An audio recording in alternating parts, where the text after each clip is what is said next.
As the bit drills, it wears out, and then the drill string has to be pulled out to put in a new bit. Changing of the bit involves pulling out the entire string and running it back in after replacing the bit. The process of pulling out and running in is called tripping in and out, or a round trip. To trip out, the crew sets the slips in the rotary table and breaks out the Kelly. The driller then sets the Kelly back into the rat hole. The Kelly bushing, swivel, and attached rotary hose are stored in the rat hole while tripping. Attached to the bottom of the hook on the traveling block are the clamps called elevators. After the Kelly has been set in the rat hole, a roughneck closes the elevators around the tool joint of the pipe resting in the slips. The driller then raises the traveling block, thus raising the elevators and pipe.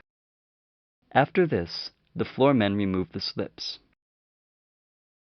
As the top of the pipe reaches the derrickman's position on the monkey board, he unlatches the elevators, grabs the pipe, and moves it back into the rack or fingerboard.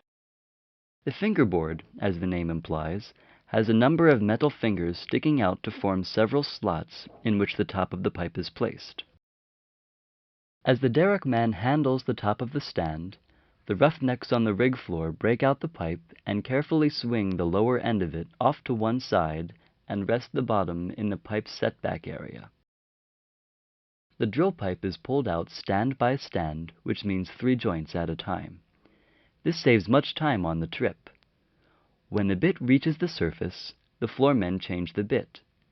Tripping out is also known as pulling out of hole.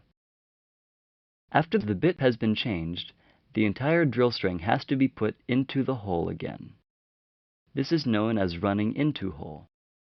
To run into hole, the entire process of pulling out of hole is reversed.